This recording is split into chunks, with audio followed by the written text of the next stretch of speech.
मुंबई में आज बीजेपी प्रत्याशी पीयूष गोयल भरेंगे पर्चा। नामांकन से पहले गणेश मंदिर में पूजा अर्चना की। आज दिल्ली में बीजेपी प्रत्याशी बांसुरी स्वराज दाखिल करेंगे अपना नामांकन। धूमधाम के साथ नामांकन जमा करवाने पहुंचेंगी बांसुरी के साथ इस मौके पर केंद्रीय मंत्री हरदीप सिंह पुरी और दिल्ली बीजेपी अध्यक्ष वीरेंद्र सचदेव मौजूद रहेंगे। नामांकन से पहले बांसुरी स्वराज ने पूजा पाठ किया, भगवान का आशीर्वाद लिया। दिल्ली की 7 सीटों पर 25 मई को मतदान होगा। ईवीएम में कैद होगी प्रत्याशियों की किस्मत। साउथ दिल्ली के आप प्रत्याशी सईराम पहलवान आज दाखिल करेंगे अपना नामांकन पत्र। दिल्ली में नामांकन जमा करने वाले इंडिया गठबंधन के होंगे पहले कैंडिडेट। ओडिशा के मुख्यमंत्री नवीन पटनायक आज जमा करेंगे अपना नामांकन पत्र। हिंजली और कांटाबाजी 2 विधानसभा सीटों से प्रत्याशी हैं नवीन पटनायक। नामांकन जमा करने से पहले सीएम पटनायक सुबह 11:15 बजे भुवनेश्वर के तारा तारिणी मंदिर में दर्शन करेंगे, लेंगे देवी का आशीर्वाद। नामांकन जमा करने के मौके पर नवीन पटनायक के साथ होंगे बीजेपी नेता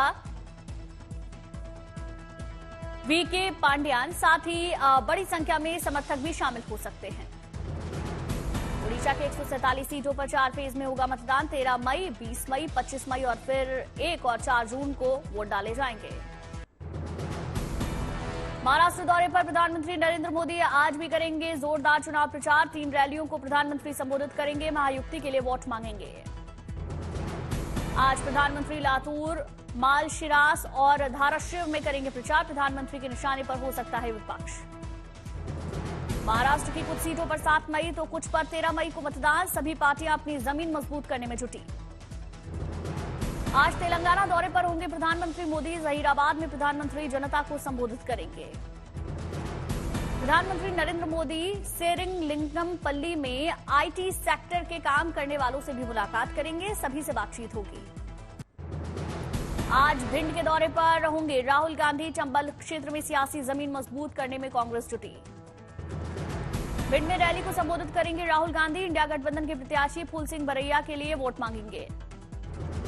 फूल सिंह बरैया का मुकाबला सीधे तौर पर बीजेपी के मौजूदा सांसद संध्या दे से। दोनों नेताओं ने प्रचार में अपनी पूरी ताकत लगाई। 2 मई को मुरैना में रैली करेंगी प्रियंका गांधी। अपने प्रत्याशी सत्यपाल सिंह गंगवार के लिए जुटाएंगे समर्थन। कांग्रेस अध्यक्ष मल्लिकार्जुन खड़गे आज छत्तीसगढ़ के दौरे पर होंगे। जांजगीर और चंपा जिले में खड़गे करेंगे चुनाव प्रचार। अमेठी और रायबरेली सीट से जल्द हो सकता है उम्मीदवारों का ऐलान। सूत्रों की माने तो अमेठी से राहुल गांधी, रायबरेली से प्रियंका गांधी हो सकती है उम्मीदवार। अमेठी और रायबरेली सीट को लेकर बोले यूपी के डिप्टी सीएम ब्रजेश पाठक। का अमेठी रायबरेली मैनपुरी पर बीजेपी जीतेगी, ये लोग डिरेल हो चुके हैं।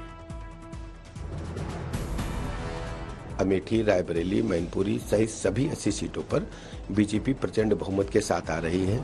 विपक्ष पूरी तरह से दिग्भ्रमित है, डिरेल्ड है, कोई नीति और एजेंडा नहीं है। अमेठी और रायबरेली सीट को लेकर डिप्टी सीएम केशव प्रसाद मौर्य ने कांग्रेस पर साधा निशाना। कहा, इनकी राजनीति भविष्य खतरे में है। हम 400 पार जाएंगे और एक बार फिर मोदी सरकार आएगी। ऐसे दलों और उन दलों के नेताओं का राजनीतिक भविष्य खतरे में है। वो 400 पार, फिर एक बार प्रचंड बहुमत की मोदी सरकार। गुवाहाटी में अमित शाह ने प्रेस कॉन्फ्रेंस की। कहा, हम तेजी से 400 पार के लक्ष्य की ओर आगे बढ़ रहे। अब तक हुए 2 चरणों के चुनाव में 100 से ज्यादा सीटें जीतने का दावा।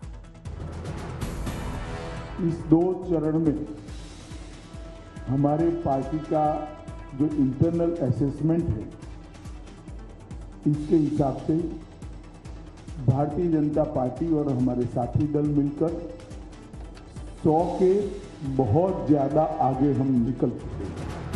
अमित शाह ने कांग्रेस पर साधा निशाना। कहा, एससी, एसटी, ओबीसी के आरक्षण में कांग्रेस ने डाला आंध्र प्रदेश में ओबीसी कोर्ट में मुस्लिम आरक्षण की पहल की थी। संविधान और आरक्षण को लेकर बोले अमित शाह। कहा, कांग्रेस बीजेपी पर संविधान संशोधन और आरक्षण खत्म करने का झूठा आरोप लगा रही। बीजेपी आरक्षण की समर्थक, धर्म आधारित आरक्षण की है विरोधी।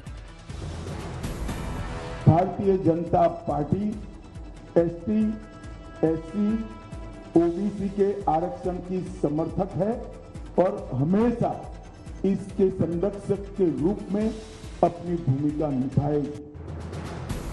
अमित शाह ने कांग्रेस पर खुद का फेक वीडियो प्रचारित करने का आरोप लगाया। कहा, यह कांग्रेस की हताशा का प्रतीक। सही वीडियो पोस्ट कर मैंने दूध का दूध और पानी का पानी कर दिया।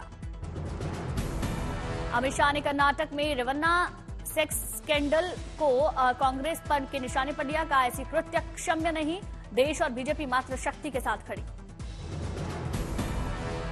फेक वीडियो सर्कुलेट कर फर्जी टाइप का जन समर्थन प्राप्त करने का एक प्रयास ये बहुत निंदनीय है और भारतीय राजनीति में किसी प्रमुख दल के द्वारा कभी ऐसा नहीं किया गया। अमित शाह ने राहुल गांधी के अमेठी और प्रियंका के रायबरेली से चुनाव लड़ने पर बने सस्पेंस पर चुटकी ली। कहा, दोनों नहीं लड़ेंगे। बोले, अमेठी से हार के बाद अब राहुल में फिर वहां से चुनाव लड़ने का दम नहीं है। आज दोपहर पूर्व वर्धमान में भी रैली करेंगे अमित शाह। शाह को अहमदाबाद में प्रेस कॉन्फ्रेंस करेंगे।